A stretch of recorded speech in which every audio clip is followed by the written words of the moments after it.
Historia de la filosofía, por Nicolás Abagnano, volumen 3, 197, parte séptima. La filosofía entre los siglos XIX y XX. Capítulo 6, el neocriticismo. 728, Ricard. En estrechísima relación con Windelband está la filosofía de Enrique Ricard, 1863-1936, que fue profesor en Friburgo y Heidelberg. Sus escritos principales son El objeto del conocimiento, 1892, Los límites de la formación de los conceptos científicos, 1896-1902, Ciencias de la cultura y ciencias de la naturaleza, 1899, La filosofía de la vida, 1920, Sistema de filosofía, 1921, Problemas fundamentales de la filosofía, 1934, Inmediatez y significado, Colección póstuma de ensayos, 1939. La obra de Ricard representa la sistematización de los temas filosóficos de Windelband, pero no se puede decir que con tal sistematización hayan adquirido mayor evidencia y profundidad.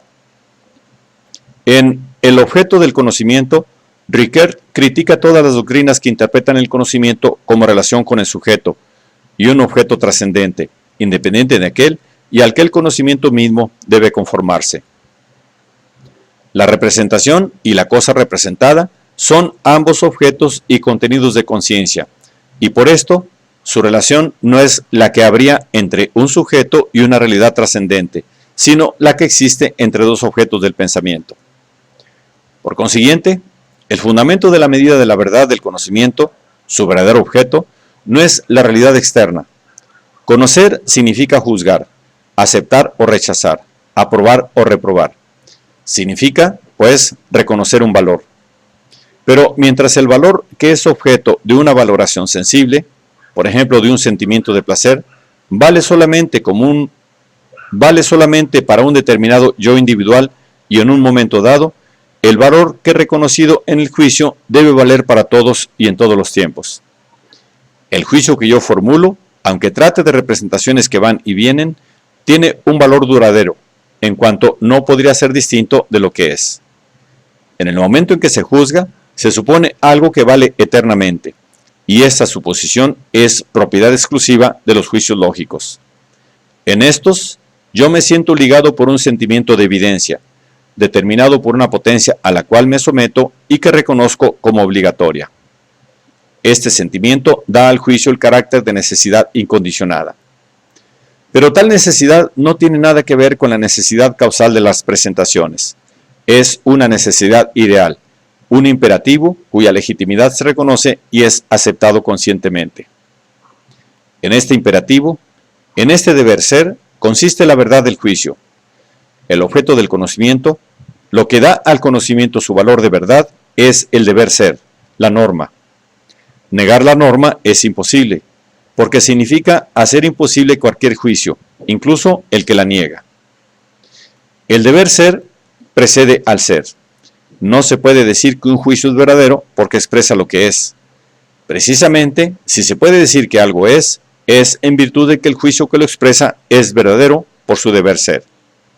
El deber ser es trascendente respecto a toda conciencia empírica individual, porque es la conciencia en general, una conciencia anónima, universal e impersonal, a la que toda conciencia individual se reduce al expresar un juicio válido. Esta conciencia universal no es solo lógica, sino también ética y estética. La oposición entre lo teórico y lo práctico se desvanece respecto a ella, y todas las disciplinas filosóficas encuentran en ella su raíz, ya que la filosofía tiene precisamente por objeto los valores, las normas y las formas de su reconocimiento.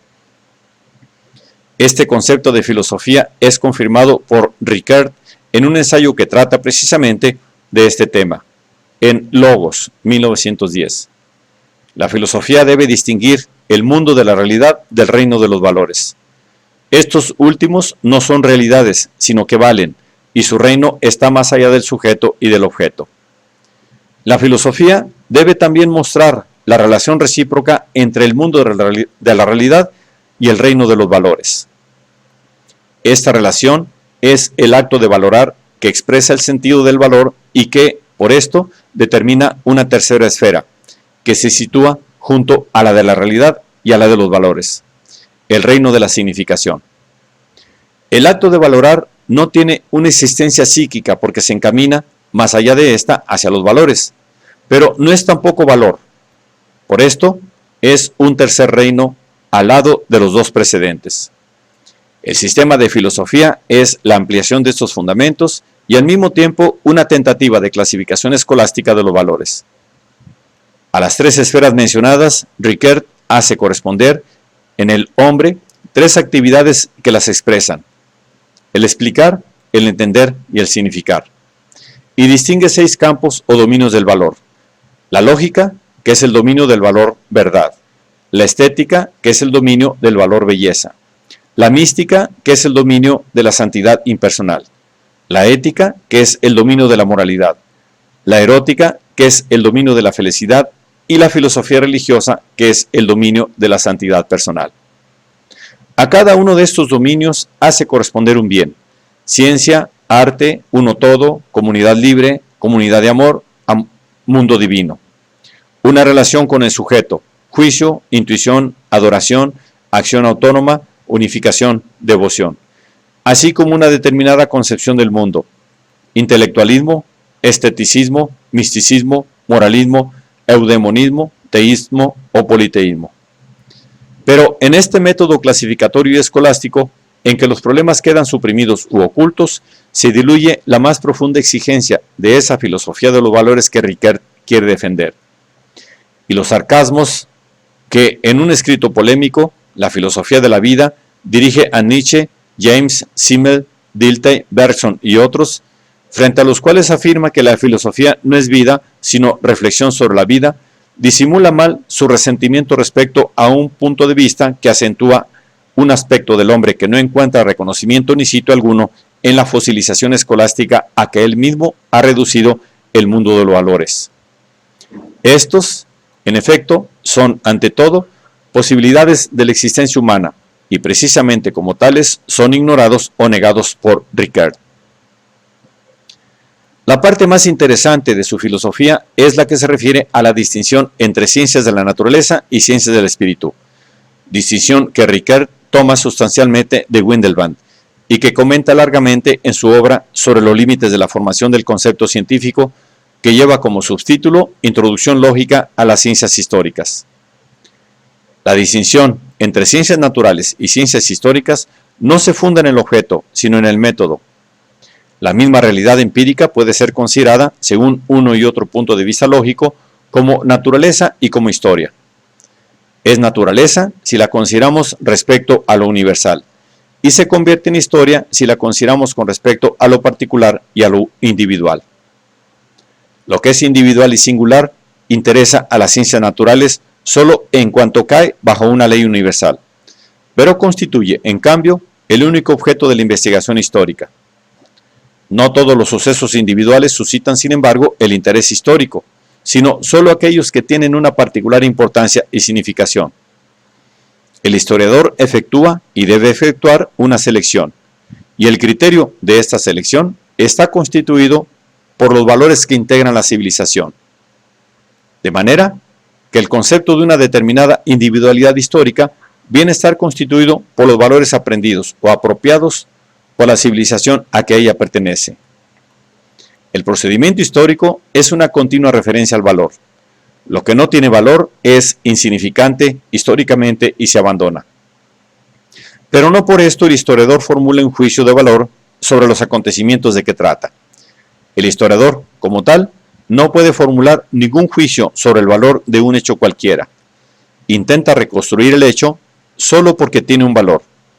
En otras palabras, el valor es presupuesto por la historia misma, que no lo crea, sino que se limita a reconocerlo allí donde se encuentra.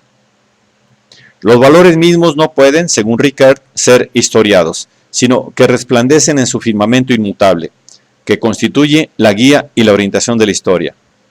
Ricoeur polemiza por esto contra todas las formas de historicismo, al que equipara el relativismo y al nihilismo.